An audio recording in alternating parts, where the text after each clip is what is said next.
Para comercializar tanto en Venezuela como en el exterior, si no aplicas estas técnicas de manejo. Y entonces, ¿por qué son importantes estas técnicas de manejo, estas prácticas de producción? Porque, primero, el sector de aves es el sector más dinámico que hay en la producción de proteína animal. ¿Por qué es el sector más dinámico? 63% de la proteína animal viene o de carne de aves o de los huevos. Quiere decir que de cada 10 personas, buenas noches, de cada 10 personas, 6 consumen algún producto. Y se había proyectado para el 2024 que este sector iba a proveer el 74% de la proteína animal. Claro, porque este rollo económico y entonces a veces el pollo vale más que la carne o la carne vale más que el pollo. Yo no sé si estas proyecciones se habrán dado. Entonces, en virtud de este dinamismo, de lo importante de este sector para la producción de proteína animal, se toman o se exigen estas prácticas. ¿Para qué? Para garantizar un producto inocuo que no cause daño o no tenga daño en el consumidor. ¿Daño por quién? Porque esta es una cadena de producción complicada, en donde hay varios eslabones. Dicen que es vertical, pero no tan vertical. En cualquiera de esos eslabones puede haber contaminación por agentes físicos, químicos o biológicos. Esto garantiza un producto inocuo de calidad que no transmite enfermedades al consumidor y por lo tanto se comercializa mucho a nivel nacional e internacional.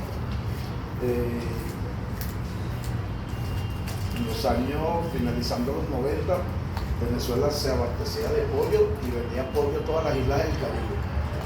Pero bueno, después vino toda la historia que hemos vivido y empezamos más bien a necesitar un momento en que importamos de República Dominicana, que fue el escondero de las hormonas. Pero, o sea, ahorita la producción, ahorita la producción se está recuperando mucho, pero ¿qué es lo que pasa con eso? Que el cliente es uno solo, que es el gobierno, quien compra la gran mayoría de los pollos. Entonces se ha perdido mucho de estos estándares de calidad y sobre todo la parte del peso. Salen pollos con 1,7 kg. Entonces eso se ha ido perdiendo esos estándares de calidad porque el gobierno lo maneja con que sí, yo tengo los pollos, hago mi mercado a cielo abierto, lo de las bolsas, y maneja estadísticas. Venezuela produce tantos kilos de pollo, pero no tenemos un promedio del peso de cada pollo. Ajá, y los que venden en las carnicerías, en los supermercados, no. No, lo que pasa es que eso tiene un cuento en donde por lo menos el grupo de Benecer, que es el que más produce el pollo, apartan para acá y apartan para acá. Yo voy a competir en el sector, digamos, no privado, sino el sector que no está en los programas del gobierno. Allá sí voy con calidad, aquí no. Yo llevé a los muchachos del semestre pasado para una granja que está en Santa Clara, en el estado Carabobo, y se veía la desuniformidad de los lotes. Eran pollos muy pequeños, habían otros que más o menos tenían peso, pero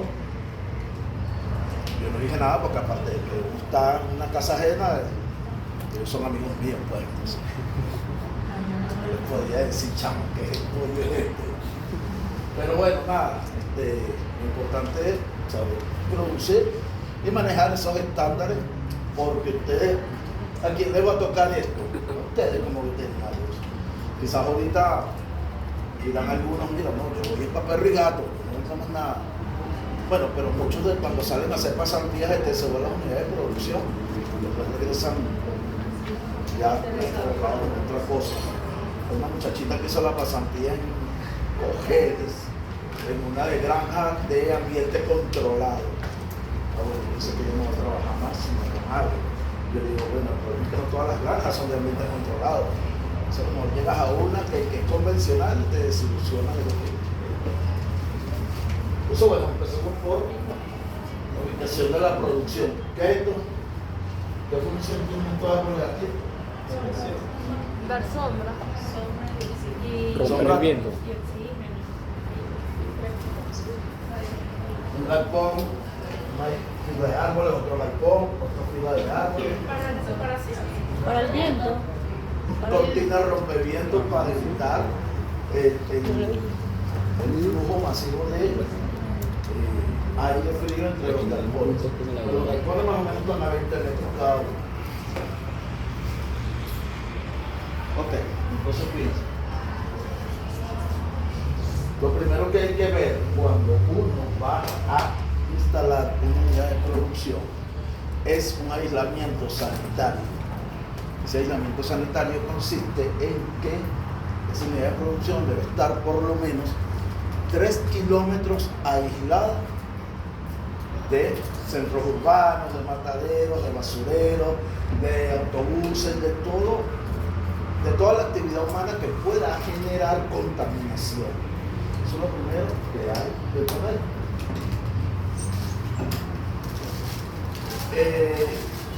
Y lo que hablábamos ahorita, ¿por qué se hace eso? Por las buenas prácticas de producción, en donde tenemos medidas de bioseguridad, buenas prácticas de producción, de este aislamiento sanitario, que va orientado a qué? Disminución de cualquier tipo de contaminación sobre el producto para poder dar un producto inocuo.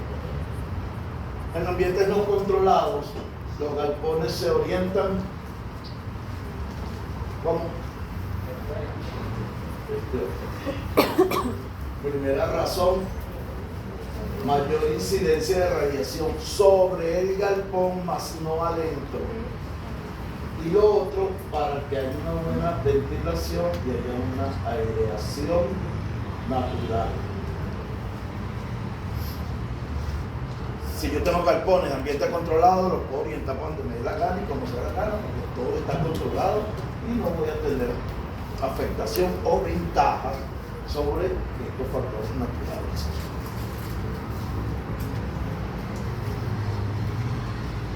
Instalaciones. ¿Qué instalaciones tiene un galpón?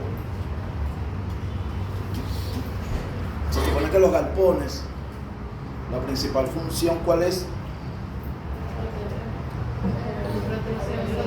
Protección a los animales. ¿Protección de qué? Bueno, de depredadores. ¿De qué más? El clima. Los factores del clima. Entonces se supone que una unidad de producción o los galpones, inclusive los galpones también, deben tener un cerco perimetral continuo de cierta altura que impida el paso de personas no autorizadas o de depredadores. El cerco puede ser del material que sea, pero debe ser continuo para poder controlar esos ingresos. Una sola entrada, y por esa entrada todos los controles del mundo, principalmente para los vehículos a través de vados o de arcos sanitarios.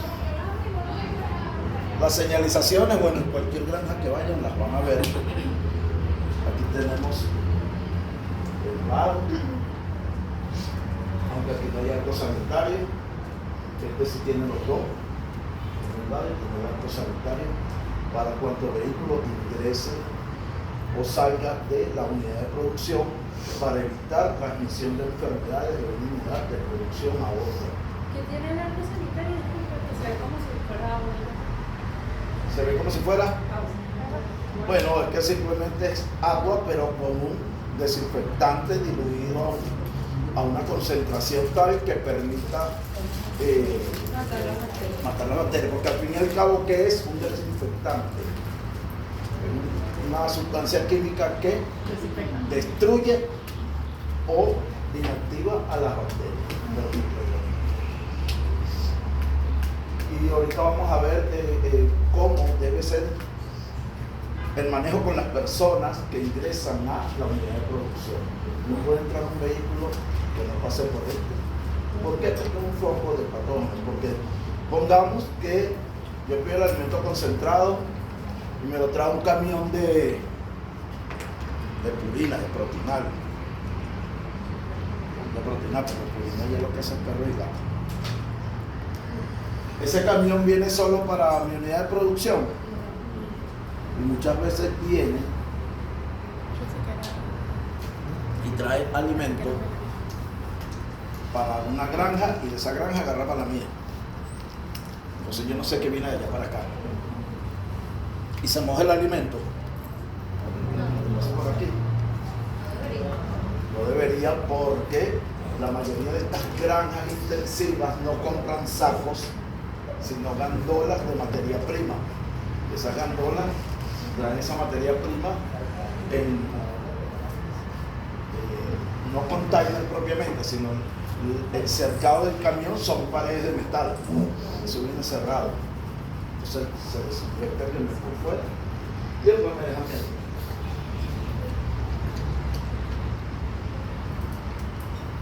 Fíjense ustedes, en toda unidad de producción intensiva, aunque hay unas que no la tienen, hay una zona sucia, una zona gris y una zona por aquí pasa todo visitante o todo trabajador que ingrese a la unidad de producción. ¿Por qué? Para evitar el ingreso, la salida, transmisión y diseminación de enfermedades entre las granjas de producción.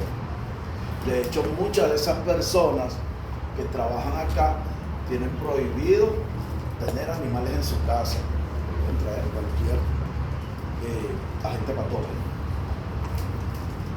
La zona sucia es donde llega el visitante, se quita, o el trabajador se quita su ropa y pasa a la zona gris, que es donde hay un módulo de duchas. Se usa jabones que son propios, o sea, son únicamente y exclusivamente para uso dentro de la granja. Las toallas son también de uso de la granja. Esas granjas, casi todas tienen una lavandería donde se lava todo lo que es esos artículos de aseo y se lavan las bragas que prestan a los visitantes o la de los trabajadores. Ningún tipo de ropa sale ni ingresa a la granja. Entonces, aquí llevamos la persona con su ropa de calle, se la quita, pasa a la zona gris, que es donde están las duchas, se baña, se desinfecta, pasa a la zona limpia, donde le van a prestar, si es visitante, botas, bragas y casco también, te lo prestan si no tienes. Duchas. ¿Y esto qué es? Pediluvio para las zonas en donde se requiere entrar con el calzado desinfectado. Por lo general, aquí también hay un desinfectante diluido a cierta concentración y antes de entrar con las botas hay cepillos de alambre para retirar todo lo que es la materia orgánica. ¿Por qué? Porque la materia orgánica disminuye la efectividad del desinfectante. Y aparte de eso, esto se cambia dependiendo del uso, pero también de las indicaciones del fabricante. Entonces, si no se retira primero esa materia orgánica, esto, bueno, hay que cambiarlo casi que a diario. Y eso cuesta plata, eso no vale 3 bolívares.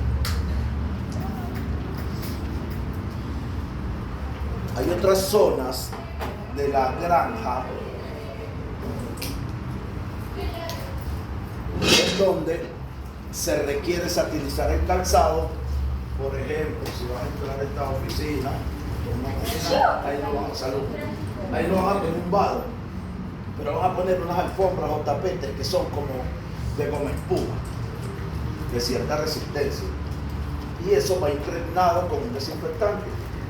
Igualmente, antes de pasar a ese tapete, a ese pique para retirar toda esa materia orgánica y poder entrar con el calzado ya desinfectado totalmente. Tanto a la entrada como a la salida, todo el mundo pasa por aquí. Cuando yo voy a salir también tengo que bañarme, dejo la ropa de la granja, me pongo la mía y me voy.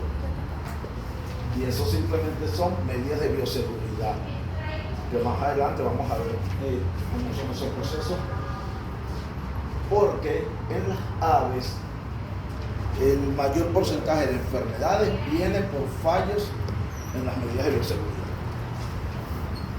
De hecho, hay manuales de procedimiento que cada trabajador debe conocer y deben estar a la vista para que todo el mundo tenga el conocimiento básico de ese programa.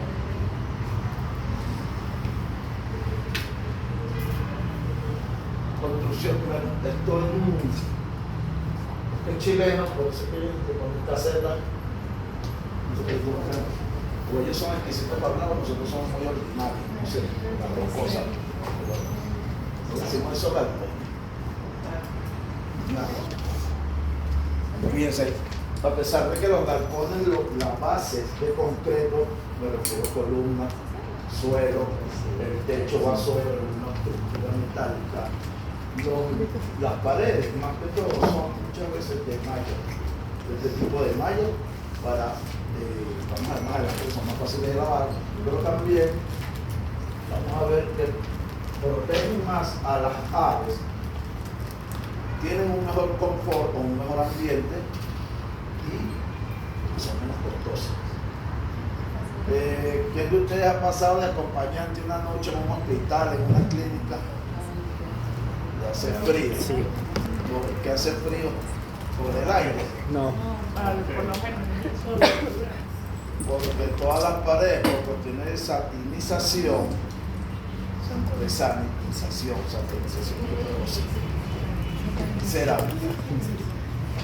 cerámica, más fácil de lavar, más fácil de desinfectar y eliminar los microorganismos. Entonces imagínense hacerle pared, concreto a estos pobres pollos, y lo que eso se fría en la noche, bueno, en la mañana recoger el pollo en pollo.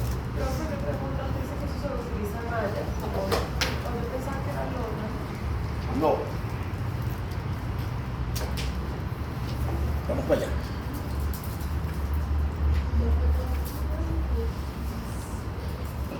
Esto se baja cuando las temperaturas son muy bajas. Y esto se sube y queda la goma.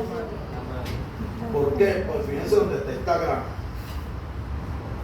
Son montañosas, son totalmente aisladas.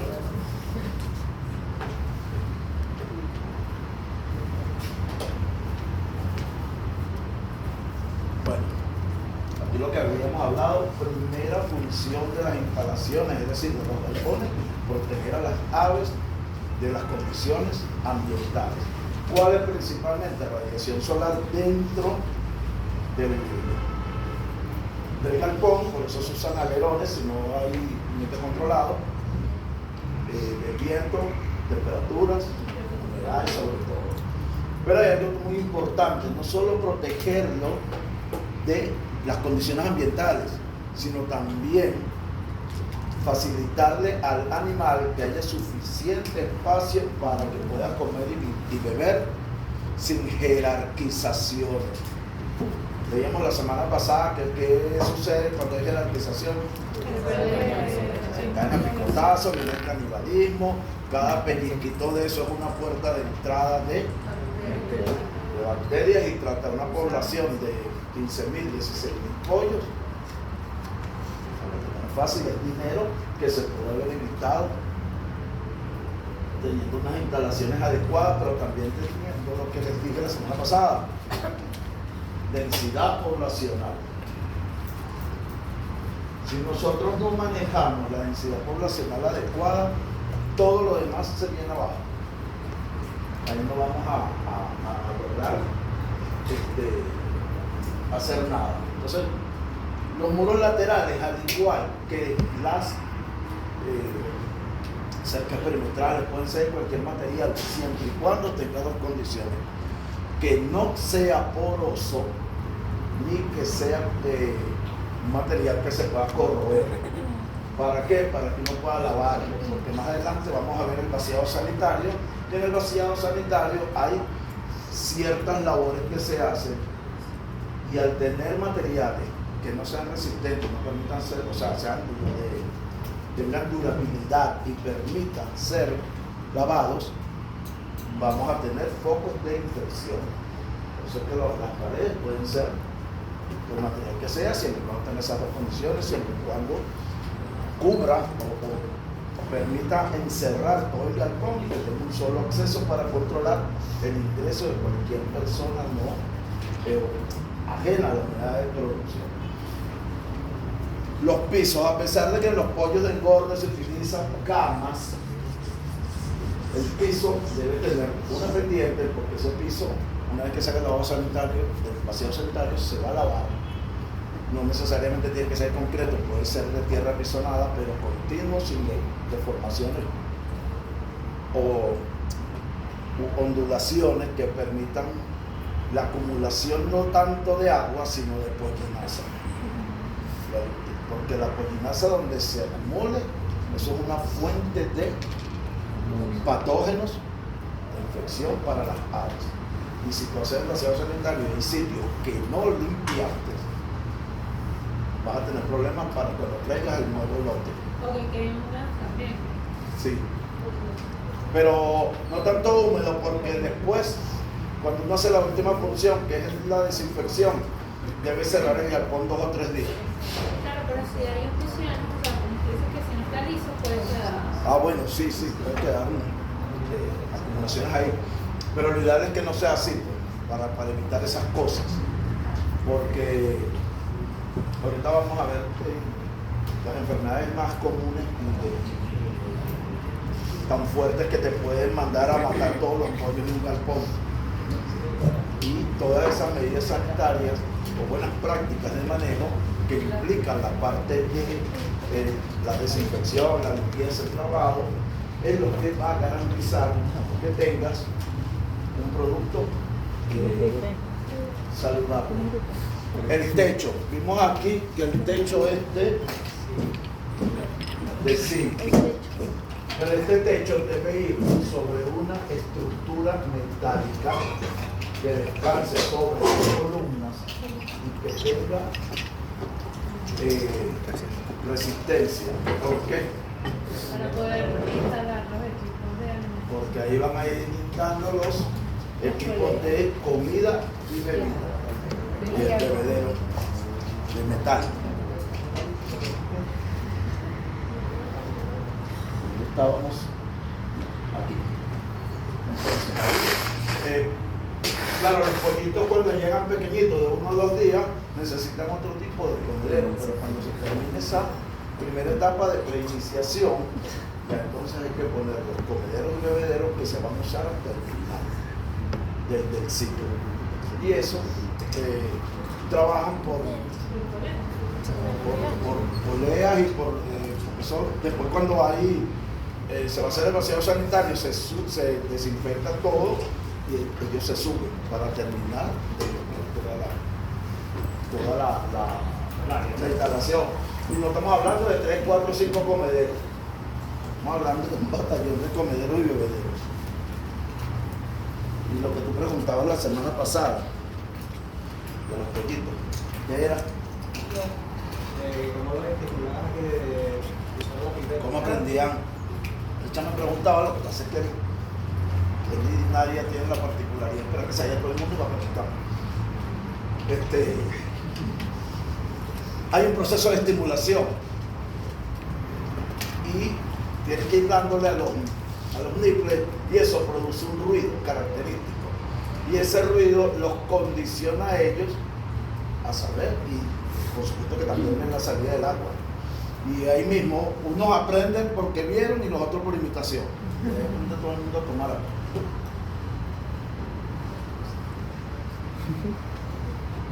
Ok. Fíjense,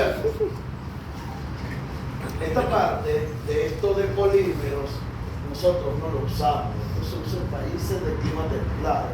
Nosotros no tenemos necesidad de echar aislante porque nuestras temperaturas no varían tanto. Y más que todo es el viento frío, y para eso tenemos las cortinas contra viento, las mallas. Eso tiene, le dicen mallas Solución, no sé qué otro nombre. Inclusive ellos usan solución de cal para echarle a las paredes y los techos, y que eso también actúe como un aislante. Nosotros no tenemos necesidad de ello.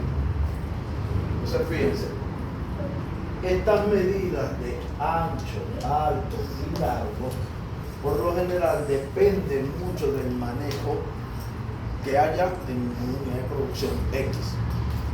Y la altura, por lo general, en Venezuela va a depender de si estoy en un clima caluroso, va a ser más alta. Estas medidas nosotros no las usamos. Nosotros usamos.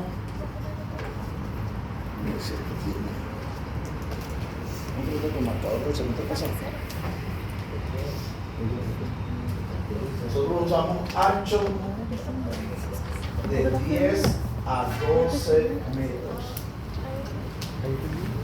Alto usamos de 3 hasta 5 metros. Y el alto, perdón. Y de largo usamos de 100 a 110 metros. Esas son las medidas que usamos aquí en Venezuela. Eso tiene que ver, esas medidas no son porque a alguien se le ocurrió. Bueno, eso se le ocurrió para después del estudio. No porque hoy me paré y bueno, yo voy a poner estas medidas. Eso tiene que ver con la densidad poblacional, con la cantidad de equipos que yo voy a introducir, porque cada comedero va a cierta distancia uno de otro, igual los nipples, y eso se traduce en metros cuadrados o metros de largo, metros lineales. Y por eso acá se trabaja con estas medidas más que todo. De 10 a 12 metros de ancho, es decir, la parte del el largo de 100 a 110 metros y la altura de 3 a 4 o 5 metros inclusive.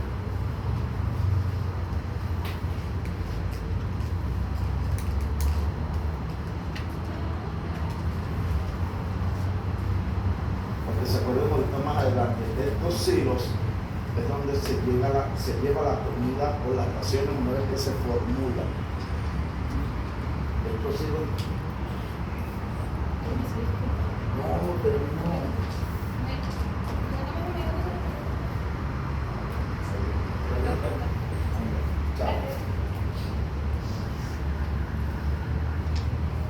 Esa reductora para ser crucificada. Cada galpón tiene un silo de estos. Estos silos tienen tuberías que van al interior del galpón. En el interior del galpón, dependiendo de cuántas líneas de comedero haya, hay unas torbas de distribución.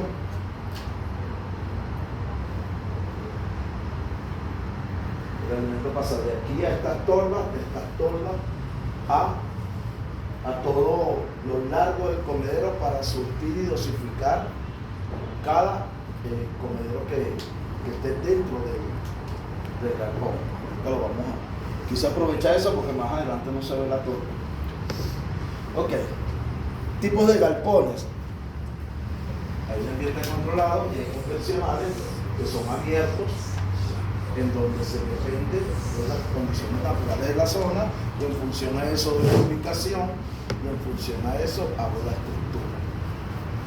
Pero hay ambientes de tipo controlado donde es cerrado, todo está automatizado. La distribución del alimento, la distribución del agua, el control de la temperatura, el control de la humedad relativa, el control de la luz artificial dentro del galpón. Y todo eso prende por sensores que indican si subió la temperatura o bajó, sensores que indican la concentración de amonio de la proteinasa, sensores que gradúan la luz porque la unidad de medida de la luz es el luz. Las aves, para poder conseguir desplazarse, mirar dentro del galpón, necesitan a la altura de los ojos y es luz. Más de esto las encandila. ¿qué van a hacer? Igual que lo encandiló en un carro, uno tiende a cerrar los ojos. Si cierran los ojos, cómo se desplazan, cómo comen. Todo esto está controlado eso es automatizado por computadora. Entonces fíjense,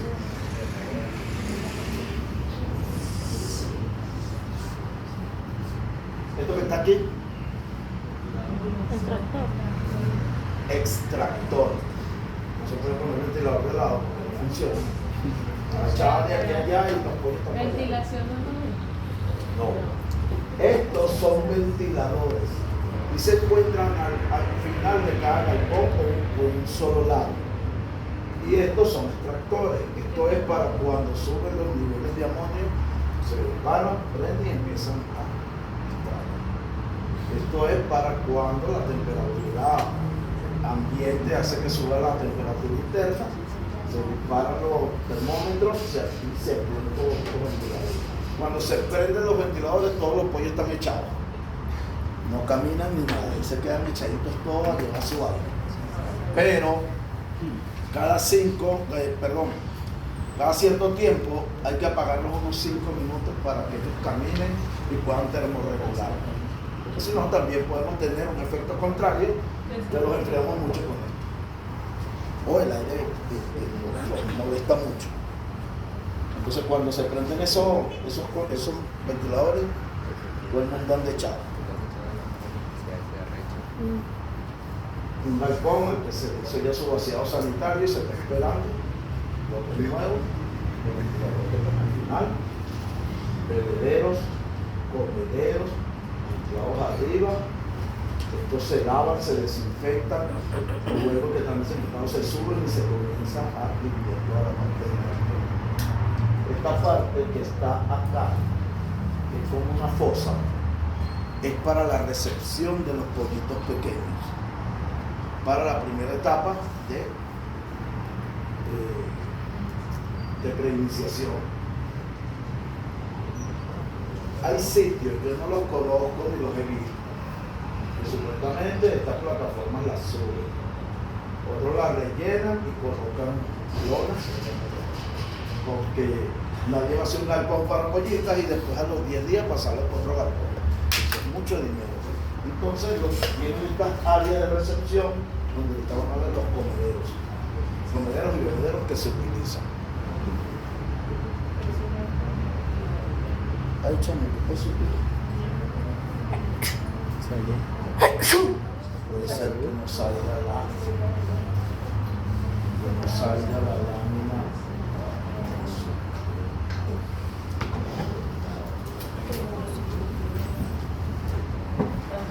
Miren. En las prácticas de manejo,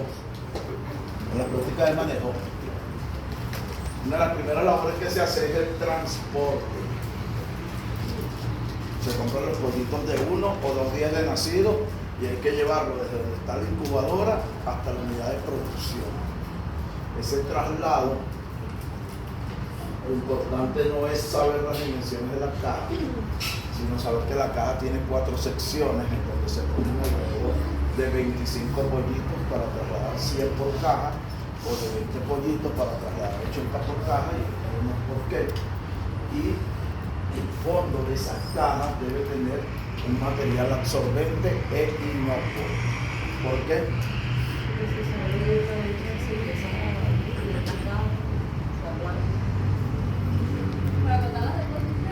Todas las deyecciones del traslado, porque imagínense ustedes 25 pollitos en cada uno de esos compartimientos y en un camión moviéndose, eso va a resultar de perderse, y las deyecciones son cantidades más o menos importantes y necesita absorberse, porque acuérdense que como ellos defecan y orinan el amonio,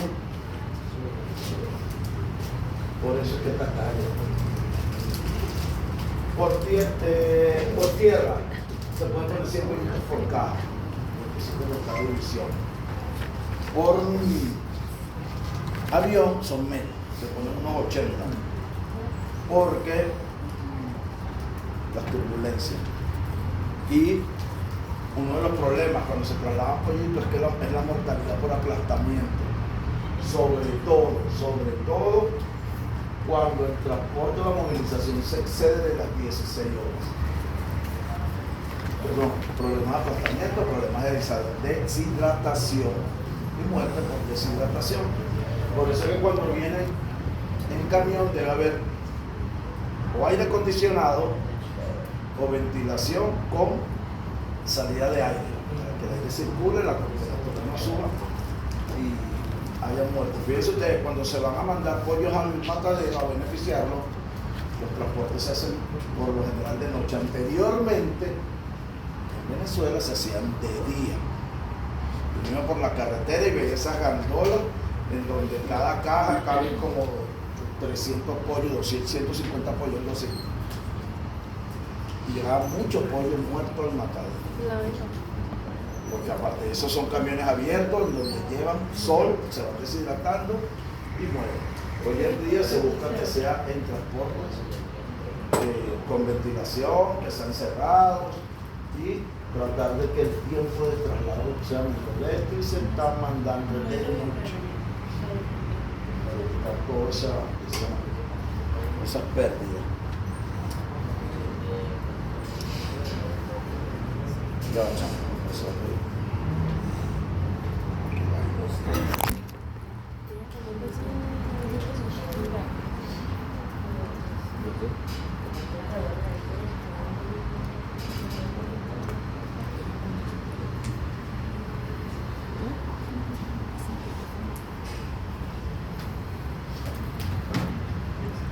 Cuando la llegue la abre y me avisa si se ve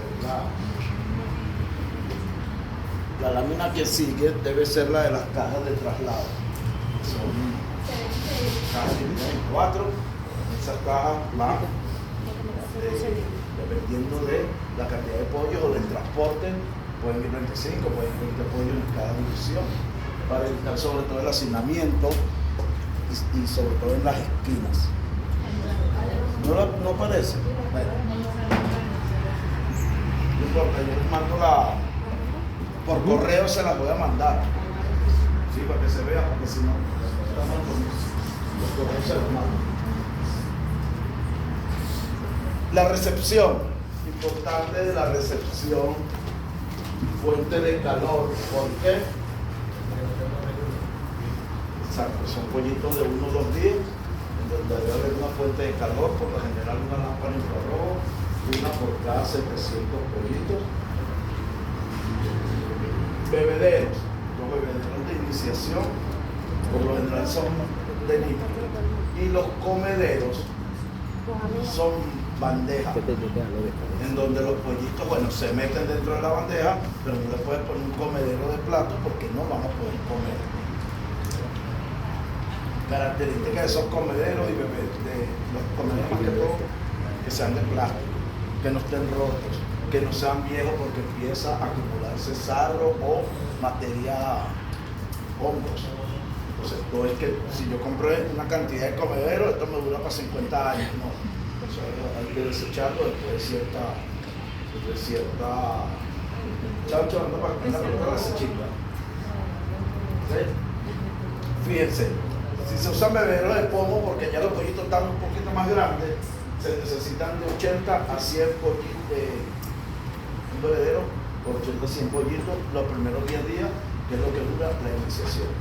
De campana, 1 por 80 y de niple, un niple para 100 pollitos. Pues los pollitos no van a estar pegados todo el día bebiendo, ni se van a hacer cola ni se van a juntar ahí. Entonces, esos son los promedios. Mira. Bebedero, lámpara infrarroja. Este es un bebedero de campana que también se usa. Y este es mejor porque garantiza que el suministro de agua sea más equitativo, sea más seguro y sobre todo a la hora de aplicar cualquier medicamento. ¿Eso cabe como si fueran gotitas? Eso tiene un niplecito así, ellos lo empujan con el pico y sale agua. Y era lo que les decía hace rato con Richard. uno les empieza a estimular dándole esos sueños. Y ellos empiezan a asociar el sonido con que ahí hay algo. Además, los animales no son brutos, chavos, esos tipos son inteligentes. Ellos saben para lo que nacen. Sí. Los pollos cuando llegan necesitan tener 33 grados centígrados de temperatura, y quien se las da esa fuente de calor. A lo largo del proceso de 36 días se baja la temperatura 2 a 3 grados centígrados semanalmente, hasta que ya a los 30 y tantos días, ya cerca de salir, ya los pollos termorregulan, están adultos, y no es que esas lámparas se gradúan, sino se van subiendo. Puede haber infrarrojo como puede haber lámparas a gas, pero las a gas están como colgadas y son más grandes. A mí no me gusta, porque aparte si eso coge candela, con la infrarrojo no. Fíjense, cuando hablamos de los equipos de comederos y bebederos, hablamos de 3 fases, pero esas 3 fases están relacionadas con los equipos. Cuando hablamos de alimentación son 4 fases, porque hay unos comederos que se instalan para las últimas 3. Entonces se habla de iniciación, de engorde y finalización. Falta preiniciación, ¿no? Ah, Falta preiniciación. pero preiniciación no va con los equipos. Preiniciación va en la alimentación. Entonces, cuando ya pasan esta etapa, que son 10 días, se quitan todo eso que vimos ahorita. Bueno, a eso, si estoy usando bebedero, esto lo puedo quitar y usarlo de nipple, y esos equipos que van a usarse para la alimentación y la toma de agua son ya definitivos para estas últimas etapas. Y eso se bajan y se dejan ahí hasta que se venda el lote.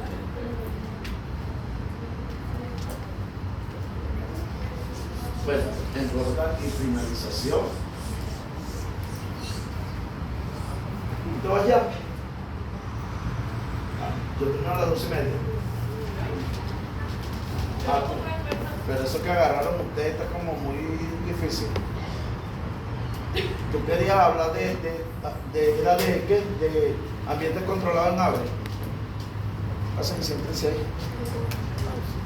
Siéntense por ahí calladitas. Es lo que se van a meter. Etapa de engorde y finalización, donde hay comederos y bebederos automatizados, pero también los hay manuales. Los automatizados, como ya les dije, como vimos ahorita el silo, el que estaba afuera, ese llega acá adentro donde están las torbas a través de tubería, y las torbas distribuyen comida a todo lo largo de esta tubería. Esto también se gradúa para la salida de comida de acuerdo al número de aves que se tienen en el galpón y al número de comederos que se van a tener por X cantidad de aves. Y todo eso se equilibra o se gradúa. ¿Por qué? Porque vimos la semana pasada que cuántos eran los gastos en alimentación. El 80% de los gastos, de los costos de producción es alimentación. Entonces hay que ser eficiente manejando ese recurso y hay que tratar de que el desperdicio sea mínimo. Y por eso es, si bien es cierto que que los galpones de ambiente controlado son costosos en un inicio, después retribuyen la inversión en menos mano de obra, mejor control de los recursos alimenticios, mejor ganancia de peso y mejor rendimiento en dinero.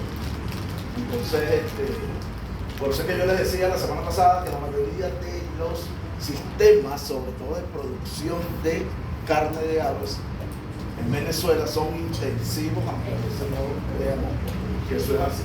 Pero estas son sus razones para ser más eficiente, porque el que no es eficiente termina saliendo del sistema. Fíjense, en los manuales, Por lo general la repartición se hace con carretilla, con palas, y no debe usarse esos equipos para limpieza. ¿Por qué no? ¿Ah?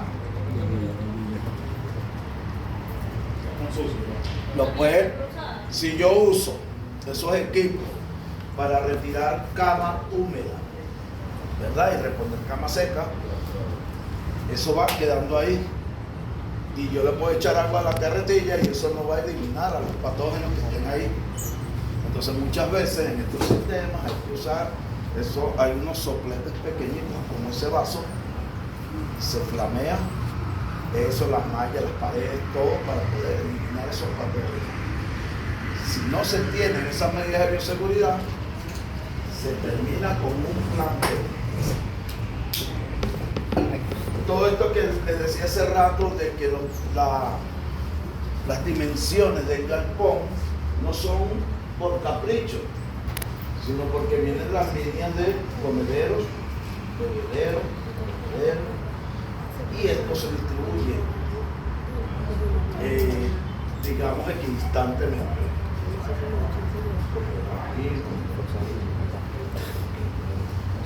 Hay otros comederos que son de cadena, eso va rodando, y eso tiene una longitud para tal cantidad de pollo, porque si es de cadena, 1 metro debe alcanzar para 40 aves por la unidad. Entonces, todos estos índices no es que sean a rajatabla, ¿ok? No es que vamos a llegar el día de mañana con una cinta métrica. Epa, esto está muy cerca. No, eso va, los índices son referenciales y esto va en función. Mira, me contestaron, pero no he escuchado nada todavía. ¿Yo vino mañana?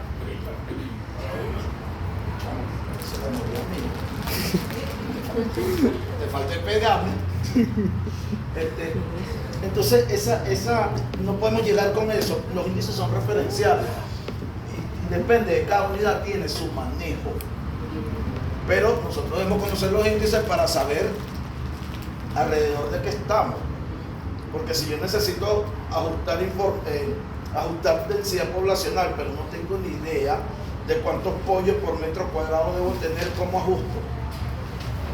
Porque puede ser que en vez de que sean 17 aves por metro cuadrado y el tipo tiene 25, pero yo no tengo ni idea de que son más o menos 17, 16. ¿Cómo ajusto eso? ¿Cómo arreglo todo eso? Empiezo a ver, los animales se me están enfermando. Bueno, entonces me está fallando el plan sanitario, voy a modificar el plan sanitario. Pues el alimento, voy a reformular el alimento. Y resulta que yo no tengo idea de esto. ¿Ah? No se debería. Sí, pero claro que sí, pero es que ese ring de boxeo no es todo el día. ¿Entiendes? Entonces tú que paraste todo el día a ver el comportamiento de las aves o a ir a revisar la población. Porque no quiere, ojo, no quiere decir que, o sea, la densidad poblacional te disminuye los problemas. En algún momento una pelea entre unos y otros pollos. Pero si tú no tienes idea de estos índices, vas a empezar a agarrar el camino más costoso. Y se te pueden enfermar también porque no comen, no toman agua suficiente. Bueno, por eso es que los sistemas de distribución de alimentos y de agua hay que revisarlos todos los santos días. Todos los días hay que revisar esos nipples. Esos nipples se van graduando la presión a medida que los pollos van creciendo. ¿Para qué? Para evitar desperdicio de agua. Y que el pollo vaya a excederse en agua y después con la termorregulación gaste más energía y engorde menos. Entonces todo esto, esos equipos, ojo, es que se gradúa nipple por nipple. Entonces tiene una graduación general en la línea. Hola. Bebedero de nipple, bebedero de campana, requiero menos bebedero de campana porque tiene más capacidad para aves que el de niple, pero y entonces ¿para qué voy a usar niple? Usaría de campana, ¿verdad? Uso de campana. O sea, yo puedo usar cualquiera de los dos, pero ¿cuál uso? El de niple, ¿por qué? Distribuye mejor el agua. La ración mejor. Colocar los medicamentos. El de niple, sí, me caen más aves, pero de repente a la hora de medicar tengo que usar a lo mejor no el doble, pero sí más dosis. Con el de Producir aves, y ustedes me ven aquí dando clase de aves, pero yo no produzco aves. Eso es demasiado trabajo, demasiado detalle. Prefiero cochino. Pero fíjense, está por eso.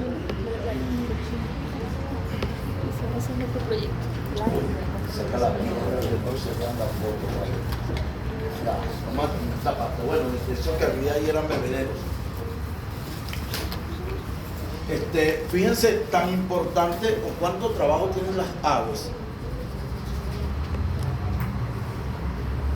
que por dentro de estos galpones a veces hay que controlar roedores.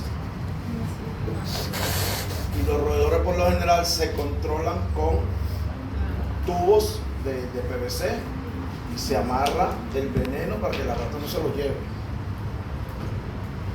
Cuando yo llevé a los muchachos para la granja esa, yo le dije, pregunten para qué es eso. No, que no da pena, pregunten.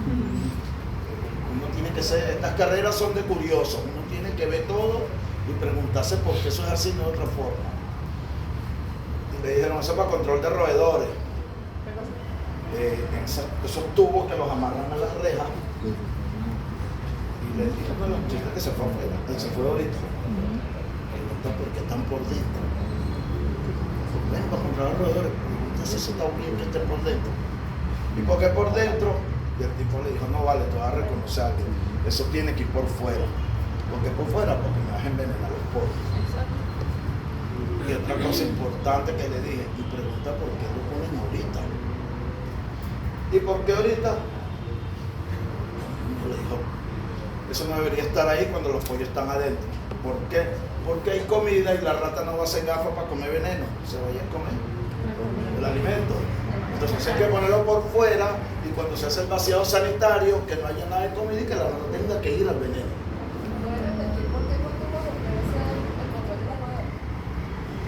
Porque la rata tiene costumbre de a veces si es un trozo grande se lo lleva. Entonces esos tubos se le abren huecos y se amarra el veneno para que ella coma, mas no se lo lleve. Porque si me lo deja tirado por ahí, envenena los pollos. Entonces fíjense, un simple control de roedores que está mal ejecutado porque los tubos tienen que ir por fuera, porque debe hacerse en el vaciado sanitario para que la rata entonces vaya a comer el veneno y no el alimento concentrado. Pero usted que hizo esto, ¿usted prefiere el cochino o cualquiera de esos animales igualitos que tienen que estar pendientes para el tema de los roedores? Claro, tú tienes que estar pendiente con todo. Tienes que estar pendiente porque la rata que transmite leptospirosis y la leptospira puede ser dañina tanto para el animal como para el trabajador. Y fíjense ustedes, también así, cuando vayamos a las granjas de cabra y venga María Fernández veterinaria y voy a vacunar contra la leptospira. Entonces, ya vimos unas prácticas de manejo como son sobre todo la importancia del sector avícola en Venezuela, prácticas de iniciación, de transporte, de recepción, de iniciación, todo referente a los equipos. Vamos a empezar a ver ahorita la alimentación o programas de alimentación. Todo programa de alimentación, o sea, toda buena práctica de alimentación debe ejecutarse a través de un programa de alimentación.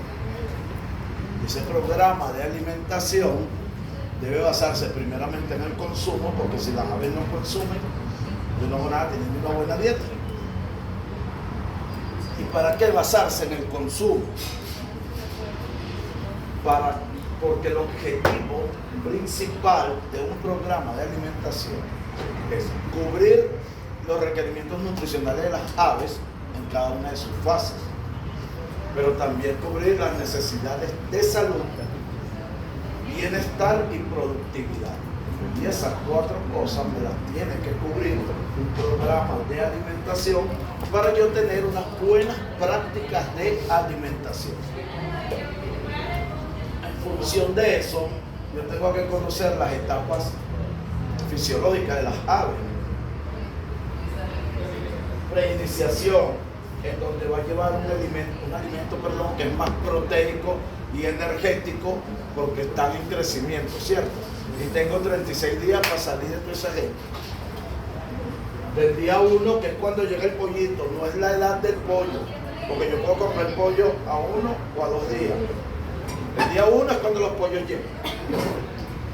Del 1 al 10 estoy en preiniciación y por lo tanto debo usar un alimento balanceado que cubra las necesidades y requerimientos nutricionales de estas aves en esta fase. Empezó la iniciación del día 11 al 17, donde se cambia también el alimento, la fase de crecimiento del 18 al 21 y la de finalización del día 22 al día 36. Fíjense que las más largas es reiniciación y finalización, porque aquí es donde las aves me van a ganar o alcanzar el peso comercial. Entonces, un programa de alimentación, como ya dijimos, se basa en el consumo para cubrir las necesidades nutricionales, necesidades de salud, bienestar y productividad. Y un programa de alimentación debe estar dividido en estas 4 fases. Y debemos saber cuántos días dura cada fase. Porque si yo sigo hasta el día 17 con este alimento, estoy perdiendo plata. La mayoría de las granjas que se manejan a este nivel tienen su planta de procesamiento o de formulación de alimentos. Si yo tengo una planta de procesamiento de alimentos, voy a comprar sacos de alimento concentrado. ¿Qué compro? Materia prima. Entonces, cuando yo voy a elaborar el alimento concentrado, que debe llevar una materia prima energética, una materia prima o varias proteicas, vitaminas, minerales, aminoácidos, yo debo hacer primeramente esta mezcla en tolvas de cierta capacidad, de 8.000, 5.000, 10.000 kilos. Entonces yo debo agarrar materia energética. Bueno, tengo harina de maíz, cualquier otro cereal, grasa vegetal, que también es energética. Y tengo soya, y tengo harina de sangre, y tengo cantidad. Y eso lo voy a mezclar en la torta.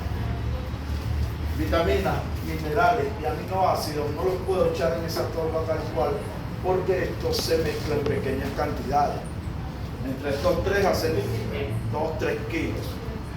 Entonces se hace esta mezcla, se hace esta premezcla aparte, y después esto se hace la bolsa que tiene esto y ya se formula la ración para cada uno. Pero esto yo no lo voy a hacer así como porque me dio la gana. Hay ciertas normas para elaborar alimentos concentrados, ciertas normas de manufactura. Recuerden que estamos hablando de una cadena de producción muy susceptible a la contaminación por agentes físicos, químicos, biológicos, y debe haber una normativa y un manual de procedimientos para elaborar esos alimentos concentrados para cada una de esas fases. Lo que me estaba preguntando el chamucho ahorita, porque él tiene montables en la finca de su papá, y me dijo que lo enseñara a formular. Adiós, chama. Que me enseñara a formular alimento para aves. Y dije, no vale, siéntate ahí un momentito. Esto para aves y cerdos lo hace un programa de computación. Porque balancear con calculadora todas estas materias primas y después 22 aminoácidos, cuando termines de balancear, ya estos pollos tienen 8.000 células. Entonces esos son programas en donde te va diciendo más o menos, según tú metes los requerimientos, metes las fuentes de materia prima con las que vas a trabajar y vas metiendo los pesos como restricciones, y eso entonces te va diciendo qué porcentaje de cada materia prima debe llevar la mezcla. ¿Preguntas? Entonces seguimos. No me acuerdo que había ensalada. Está aquí, era el agua. Ahí sale un pollito dando la misma. El agua que se le da a los animales tiene que ser tan potable como el agua que consumimos nosotros. Lo que le dije de los pollos, si no consumen suficiente agua, dejan de comer, no ganan peso y tenemos pérdida. Entonces,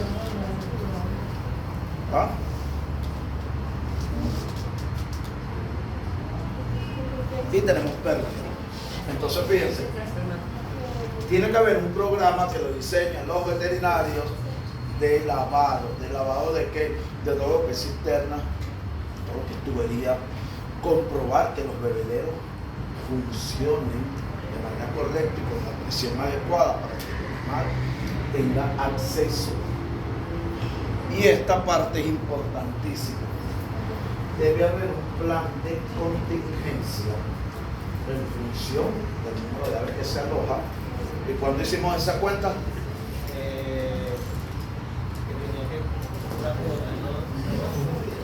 Ajá, y esa cuenta la hicimos la semana pasada. Sí, pero calculamos. En base a lo que toma el Ajá. por ¿Por qué les digo que esto es muy importante? Que el médico veterinario tenga un plan de contingencia donde haya agua para por lo menos 3 o 4 días en contenedores tapados, que no caiga materia orgánica porque hay algas autotróficas que se forman y contaminan el agua, que esos contenedores deben estar en sitios donde no le dé sol, donde no tenga materia orgánica, lejos, porque en una granja que creo que les eché el cuento, resulta que no tenían esto, empezaron a contar con cisternas, después las cisternas fueron de consumo humano y se reunieron casi 1.000 pollos.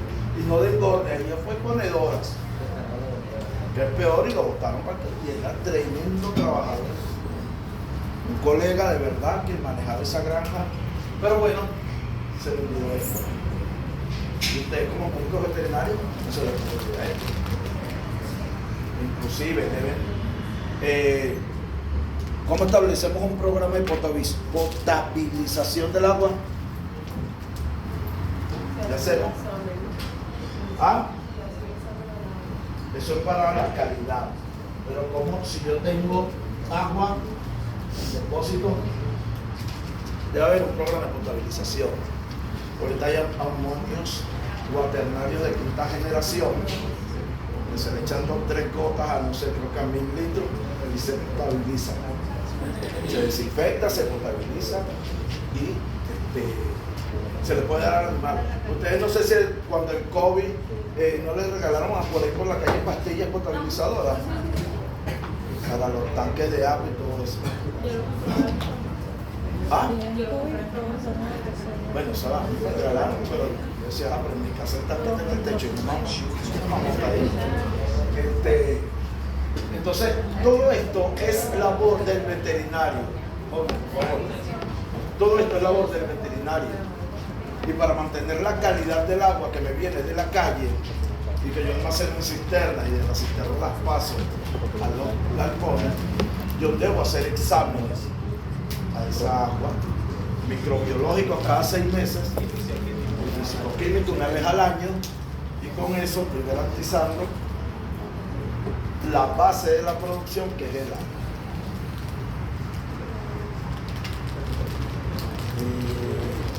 Ok. Esta lámina viene.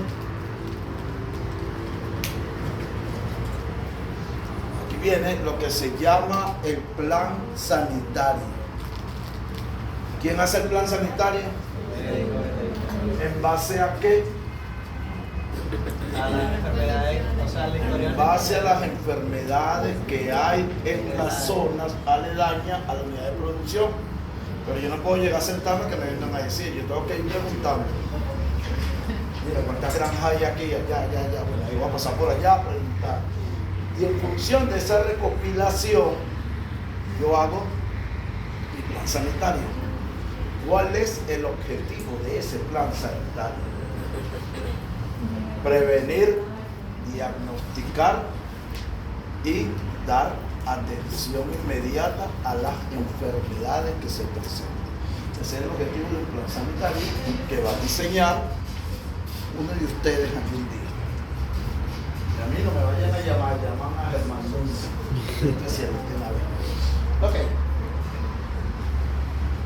Para partir de eso, también hay algo muy importante. Los registros no solo son de producción, sino que cuando hablamos de plan sanitario, debe haber registro, primero, un manual de procedimientos. ¿Para qué? Para saber cómo voy a administrar los medicamentos, cómo utilizar los productos, para lo cual debo fijarme en qué, en las recomendaciones del fabricante. Eso es lo primero que yo debo tener, un manual o diseñar un manual de procedimientos de acuerdo a los medicamentos que se usan en unidad de producción. Se debe tener un registro de recepción de los productos que no estén vencidos, que los envases estén en buenas condiciones y que traiga la información en la etiqueta, sobre todo de cuánto tiempo lo aplico y cuándo lo retiro. Porque es igual, yo creo que ustedes lo que les dije, a nosotros nos mandan antibióticos para toda la vida. Cuando nos dicen usted se va a tomar antibiótico por 5 días es porque lo voy a iniciar hoy y a los 5 días lo retiro. Porque después lo que puede tener son consecuencias secundarias. Igual pasa con estos medicamentos. ¿Quién nos dice a nosotros cuál es el periodo de aplicación y de retiro? El fabricante. Pero habrá cosas que yo me acuerdo y otras no, y por eso tengo que llevar registro. Y además, porque yo soy veterinario y tengo unos panas de la universidad que son bonchones y me fui a beber el sábado y yo no dejé ni nada ahí. Y se presentó una emergencia. Entonces, no, tienen cata, esto y no registro. Entonces, es una de las razones que todo el mundo, quizás todo el mundo no tenga acceso al registro, pero sí autorizado. Porque si tú le dejas eso en manos a un loco, entonces se pone una bate veterinaria y empieza a vacunar todo el mundo y hace desastre. El otro registro que es muy importante, además del de recepción y del procedimiento, es el de cómo uso los medicamentos. Y que lleve ese registro. ¿Qué galpón traté? ¿A qué galpón? Al 1, al 2, al 3, al 4. ¿Qué fármaco usé y en qué dosis los apliqué? Vía de administración, agua, inyectado, la viruela que se corta aquí en el ala, se hace un cortecito ahí, se hace una ampolla. ¿Cuándo lo apliqué y cuándo dejé de aplicarlo? Sobre todo por el tema de aplicar medicamentos a los animales cerca de la fecha de sacrificio. Hay que saber que estoy aplicando, no vaya a pasar eso al consumidor. El producto. Yo sé estas palabras no son mías, estas son de médico veterinario Germán Núñez. Ustedes como médico veterinario deben conocer no el nombre del producto, sino el ingrediente activo. ¿Ustedes ven ahorita farmacología? Creo que el otro semestre, o un chico que tuvo un nombre. Bueno, ingrediente activo, más que marca del producto. ¿Y quién lo fabricó y qué lote? ¿Por qué? Porque a veces hay lotes que vienen vencidos y se me pasó aquí, pero entonces bueno, aquí me di cuenta y tengo que saber el fabricante y el lote para yo poder ir a reclamar o poder ir a, mira, esto está vencido, hay que retirar todo este lote. En muchos países, en Chile, utilizan, en Colombia también, empresas privadas para retirar todos los materiales biológicos de alto riesgo. Aquí en Venezuela lo hace el Ministerio de Sanidad. Tiene algo que se llama desechos tóxicos.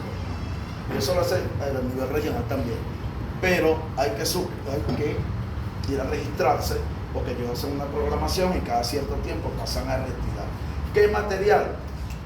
Voy a aplicar un medicamento, si no es por agua ni alimentos, necesito inyectadores. Si no, soportante, medicamentos vencidos. Yo no puedo ser responsable y tirarlos por ahí. Entonces, todo eso se va retirando, se llevan a unos contenedores plásticos resistentes y cuando pase ese camión de desechos tóxicos, desechos biológicos tóxicos, entrega, ellos hacen una planilla. Ahí queda un registro de lo que estás entregando, por lo menos la fecha en que estás entregando todo eso. Para evitar problemas de contaminación a trabajadores, que pase una enfermedad de una unidad de producción a otra. Bueno, esto es lo del servicio de retirado. Con el gallo más bonito. Fíjense, hemos visto la práctica de manejo, de transporte, de recepción, de negociación. Hemos visto la parte de alimentación, hemos visto el manejo del agua. Dentro de esta parte de sanidad, un programa de sanidad animal, vamos a ver 3 enfermedades que son las más importantes en Venezuela, porque pueden causar daños económicos muy grandes. Salmonelosis aviar, influenza aviar y el Newcastle. Con esta,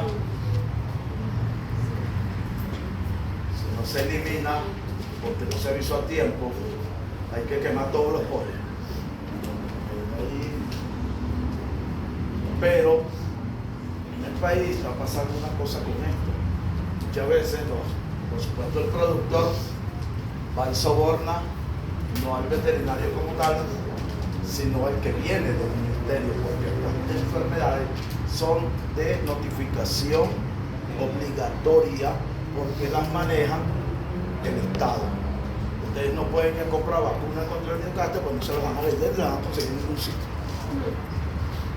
Entonces hay mucha gente que no reporta eso y pues esto salgo de mi pollo enfermo, bueno, esa broma que Dios quiere no le dé nada. Entonces fíjense, ¿cómo actuamos o cómo prevenimos y controlamos estas enfermedades? Que si voy a ir poco a poco, porque esto, de toda la clase de hoy, esto es básico, lo que viene a la escuela y lo que yo sé. Es importante que usted como futuro veterinario se lo cambie. La prevención lo hago simple y llanamente medidas de bioseguridad y buenas prácticas de producción. ¿Cuál es el objetivo de esas medidas? Bueno, disminuir el riesgo de introducción, salida, diseminación y transmisión de enfermedades de una unidad de producción a otra.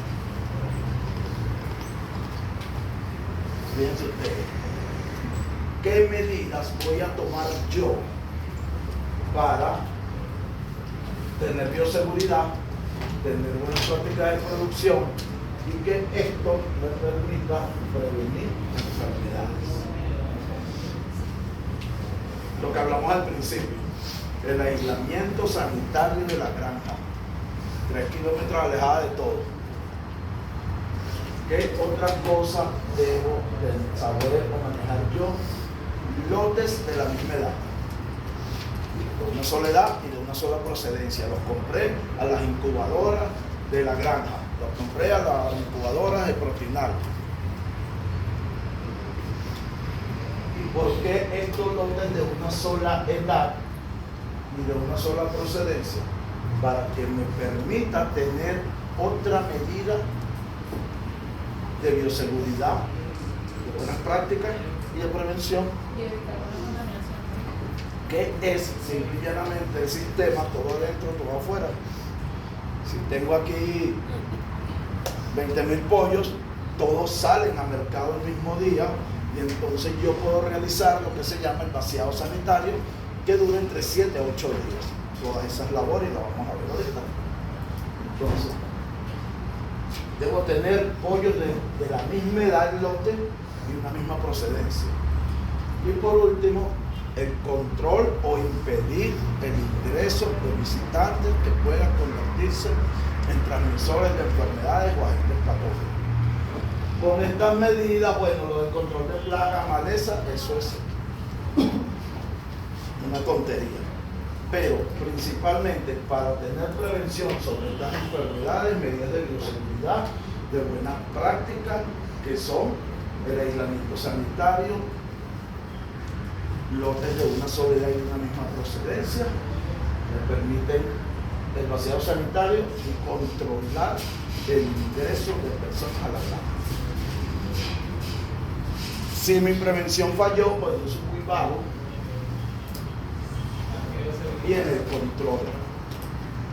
El control se realiza a través de la vacunación, lo realiza el Estado, lo realiza el veterinario. El veterinario tiene la obligación de notificar. Y ahorita sabemos cuándo se debe notificar. Entonces, ¿cómo se inicia el control? El Estado, una vez que recibe la notificación, hace un control de riesgo en la zona afectada. ¿Para qué se hace este control o análisis de riesgo? Para determinar la existencia del patógeno. Se determina la existencia del patógeno, entonces se establece una estrategia de control a través de la vacunación principalmente. Y eso funciona así. No hay otra manera de que ustedes van a ir a vacunar todo el mundo porque se presentó la enfermedad. Quien lo hace, el Estado va, hace un análisis de riesgo, determina la presencia del patógeno y planifica la estrategia de control a través de la vacunación. Preguntarte, mismo. Pregunten, que eso es básico, chavo. Ok, vamos a ver cómo manejamos las crisis. Ya, chavo, un segundo. Póngala de atrás, ¿no? Ah, Ahí La de atrás.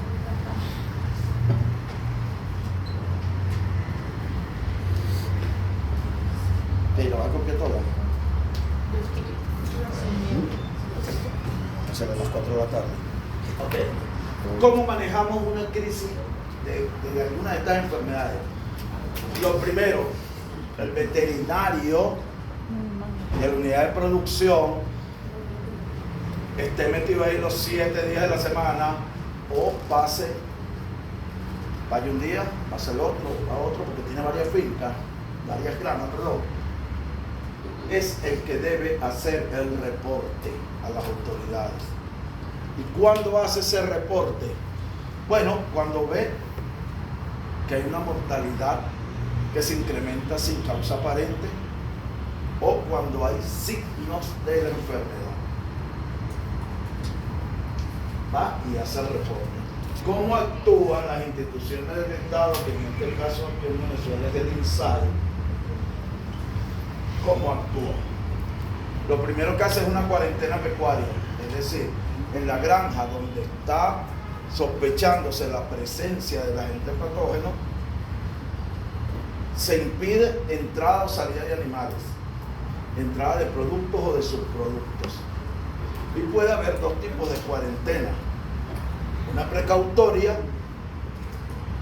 que es cuando se sospecha la existencia del patógeno, que puede ser que después se compruebe de que no es del patógeno, sino que fue otra cosa. O una definitiva cuando ya se comprueba la existencia de la enfermedad, del agente patógeno. Entonces es una cuarentena definitiva. ¿Qué se hace durante esa cuarentena? Medidas contraepidemiológicas. ¿Qué medidas son esas? La primera, realizar un análisis epidemiológico y de riesgo. No solo en la granja afectada, sino en las granjas que estén cerca, y determinar qué población de aves puede ser susceptible si esa enfermedad rompe la cuarentena.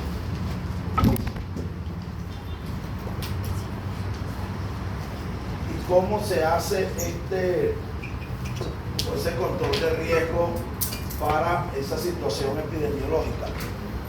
Se van tomando muestras mientras dure el proceso de tratado de ese problema sanitario que se presenta. ¿Y qué se hace en esa vigilancia epidemiológica? Tomo muestras, las mando al laboratorio. ¿Y a quién mando para el laboratorio?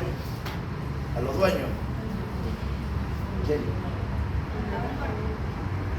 Agarro muertas o vivas. Las llevo a un laboratorio oficial, ellos sacrifican, estudian órganos y determinan, por ejemplo, que está presente el agente patógeno. Entonces la cuarentena es ya definitiva, ¿cierto? Ahora, durante esa cuarentena no es que me echo a dormir, sino que sigo muestreando cada cierto tiempo en la finca que tiene problemas sanitarios y visitando las otras y tomando muestras también. Pero visitando las otras no hay un riesgo de contaminación.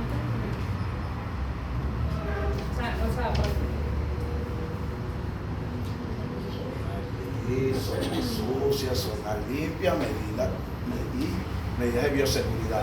No es que tú no vas a entrar, tú entras, pero primero te entras desinfectado. Pero te explico que no todas las granjas tienen zona gris, zona sucia. Pues te desinfectarán. Pues te desinfectan antes de entrar. Y no sale la. Y si no, mira, María Fernanda, si no vas así. Ok. Entonces estábamos en la vigilancia epidemiológica, es más, a lo mejor no puede ir un solo veterinario, sino que uno se queda ahí y los otros van. En Colombia, cuando empezaron a tener la roya del café, que es altamente contaminante, mandaban a 2 agrónomos a revisar. Uno se quedaba afuera y el otro entraba al cultivo. Y si comprobaban la roya, este se iba, avisaba y este cumplía cuarentena con el cultivo. Nosotros no teníamos roya y empezó a comprarse matas de semillas de café en Colombia no certificadas, nos traímos la roya, después las tosas y después nos traímos cosas simplemente porque no se establecieron medidas de bioseguridad. Ok. Durante toda esa vigilancia epidemiológica no me echo a dormir, ni me siento en el chinchorro, ni mucho menos, sino que estamos muestreando tanto la granja afectada como las susceptibles a afectación y se mandan a hacer los análisis. Se determinó la presencia del patógeno. Pueden pasar 2 cosas. Número 1, que haya que incinerar a todas las aves de esa granja. Se incineran, se entierran ahí. Luego se hace el vaciado sanitario, limpieza, lavado, desinfección y se cierran los galpones por el tiempo que ese desinfectante o lo que manden haga efecto. 3, 4 días, 5 días, no sé cuál es el tiempo que duran esos galpones cerrados bajo estas condiciones. Se abre, se muestrea. Ya no muestreo pollo porque los quemé a todos. pero sí infraestructura. Y mandó a hacer análisis. Si ya el agente patógeno desapareció, levantó la cuarentena y traiga sus lotes nuevos. Si resulta que no tuve necesidad de matar aves, sino de controlar con la vacunación, muestreo pollos, los mandó a analizar. Se detectó que ya no hay el agente patógeno, levantó la cuarentena y se concluye todo el tratamiento de la enfermedad. Entonces, ustedes como veterinarios tienen que saber esto, tienen que saber esto, tienen que saber esto. Y después no digan que no se los dije. ¿Otra vez qué? Eso está clarísimo. Eso tienen que saberse.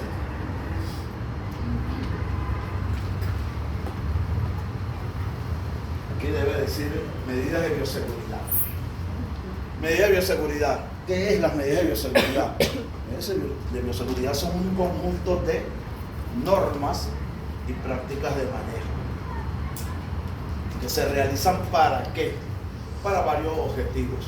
El primer objetivo es disminuir el riesgo de ingreso, salida, diseminación y transmisión de enfermedades, agentes patógenos o subvectores.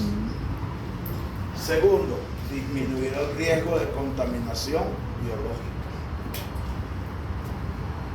Y tercero, garantizar un bienestar al animal. ¿Para qué? Para que pueda expresar todo su potencial genético a través de una máxima productividad. Eso es medida de bioseguridad o la definición de qué es la bioseguridad. En estos procesos hay dos que son muy importantes: la limpieza y la desinfección. La limpieza retira todo material orgánico o inorgánico. ¿Para qué? Para que cuando aplique el desinfectante sea eficiente. Es decir, desinfección, que es la aplicación de una sustancia química que conocemos como desinfectante, que destruye o inactiva a microorganismos patógenos. Si esta no funciona y sigue el agente patógeno presente. ¿Qué es lo primero que se hace cuando ya yo saqué todos mis pollos a la venta? Eliminación de polinaza, que es una limpieza en seco. Subo los equipos, retiro toda la cama, plumas que estén pegadas o que no pueda despegar de las mallas, eso se flanea, igual en el piso. Toda esta limpieza se hace en seco. Puedo meter, si construí un galpón con puertas por donde pase un chover, puedo retirar todo eso con un chover y me evito o me ahorro tiempo y mano de obra. Toda esa pollinaza se retira lejos del galpón, y si se va a usar como alimento para ganado, se manda a hacer el tratamiento térmico, o si están los equipos, se hace el tratamiento térmico. ¿Por qué?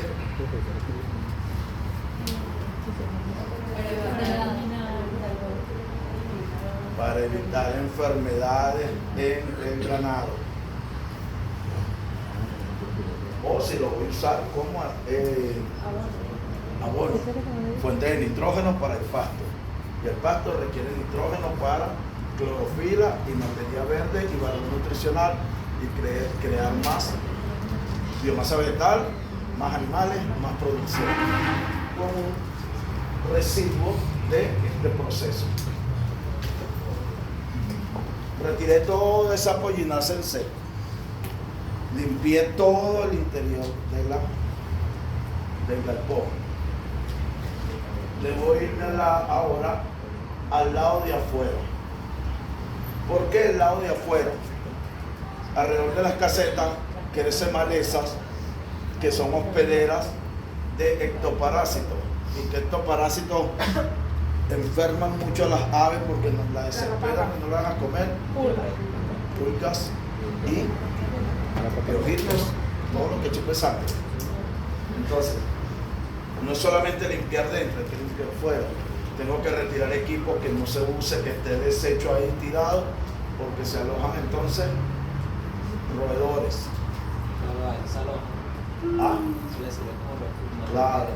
Entonces, debe limpiarse primero la limpieza en seco en el interior y luego alrededor de la caseta.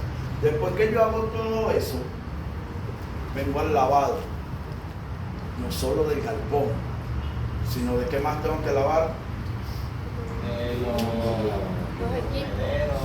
Los equipos que subí para retirar la pollinaza, tengo que bajarlo, y todo eso hay que lavarlo. Pero no solo basta el agua, el lavado incluye el uso de un detergente, y es lo que se llama el enjuagado de la caseta. Mojo,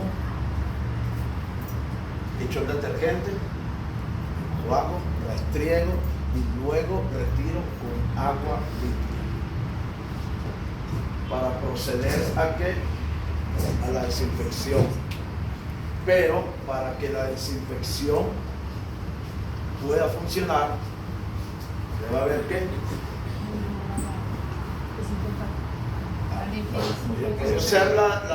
voy a echar desinfectante, hice fino mi limpieza, barrí o quedó finito, eché el detergente, lavé y ahí mismo echo el desinfectante. ¿Ah? Hay que esperar que se seque, porque si echo el desinfectante con agua se va a diluir y va a perder efectividad.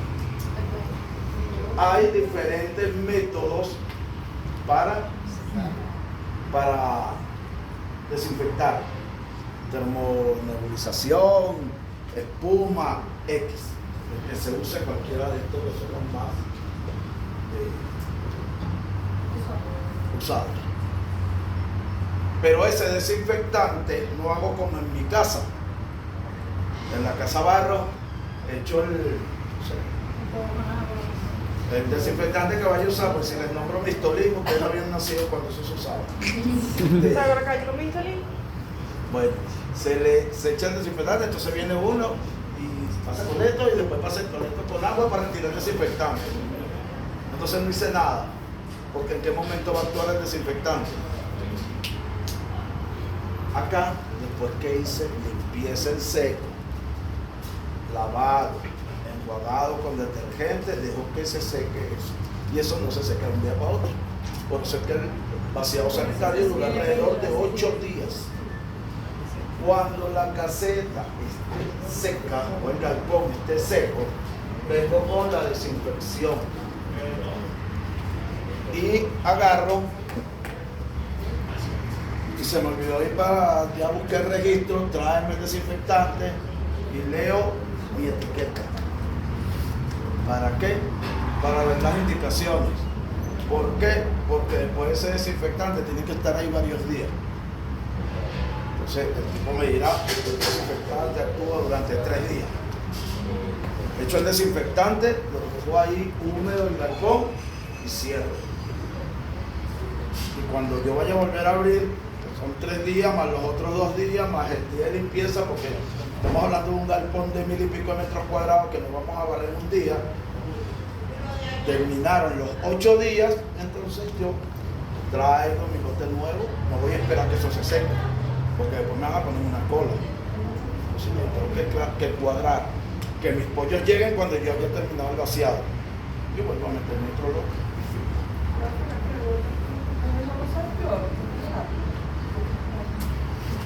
¿Cloro? No, chica, vas a matar las aves cuando las metas. Esos vapores quedan ahí. Pero eso no se tiene que limpiar. Pero es que, ajá, pregunto yo, ¿contra qué? El cloro no le hace nada a las coccidias.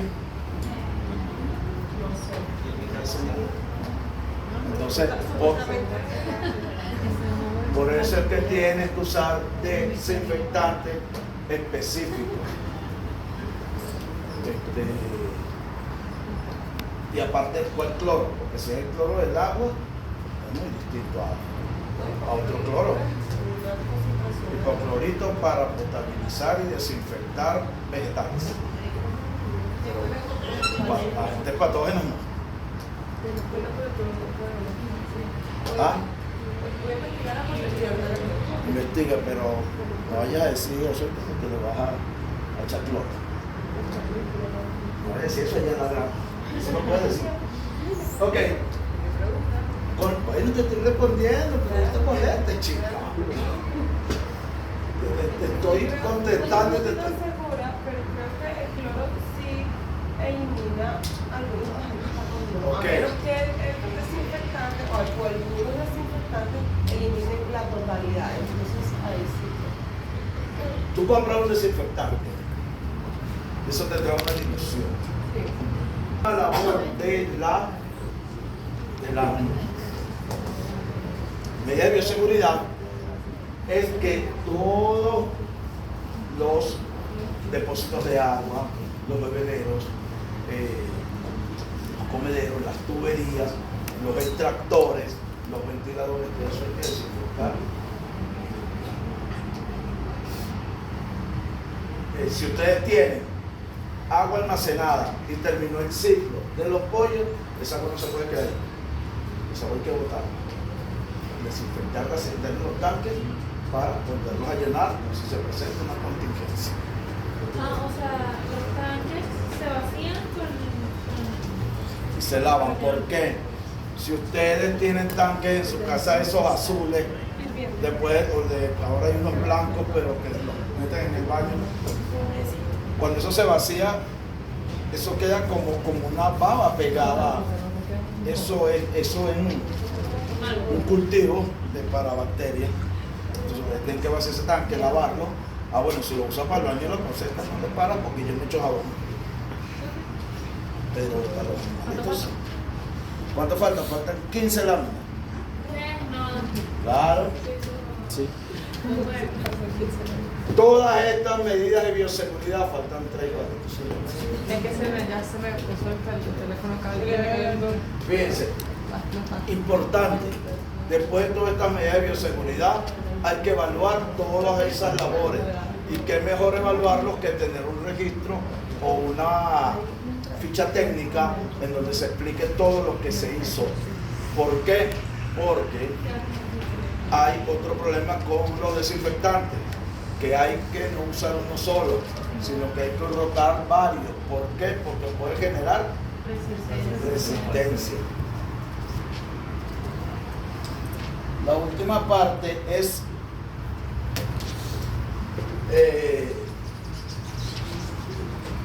bienestar animal. ¿Qué es el bienestar? Es un estado de salud. ¿Por qué es un estado de salud? Porque hace que el animal esté en concordancia o se sienta bien en su medio ambiente. ¿De qué depende ese bienestar animal? De la, digamos, de la habilidad que tenga el productor o el veterinario en usar los recursos o los factores de producción que vimos la semana pasada para garantizar ese estado de salud. Ahora bien, ¿cómo garantizamos, cómo garantizamos el bienestar animal? ¿Cómo medimos el bienestar animal o cómo se mide? Por índices que se relacionan con la presencia o ausencia de una enfermedad o de su comportamiento.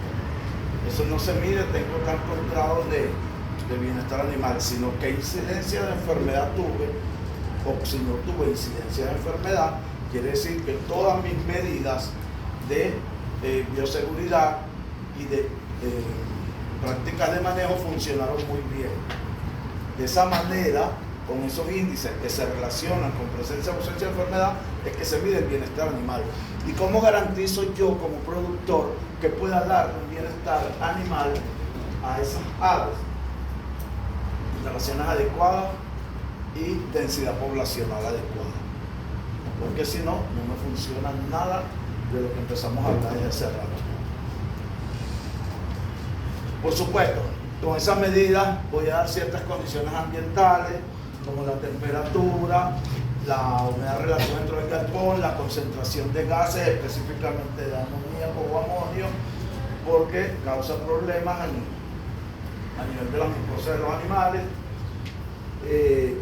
La luminosidad que les dije, debe haber una luminosidad que permita al animal desplazarse y conseguir su alimento, y lo que les dije de la densidad poblacional. Por último, el sacrificio de las aves. Hay 3 que están aprobados por todo esto de la crueldad animal, que es por dislocación, degollarlos o dormirlos en cámara con CO2. ¿Con qué? CO2. Y con todo esto que hemos hablado, es la última clase y tenemos examen el próximo jueves. Chao.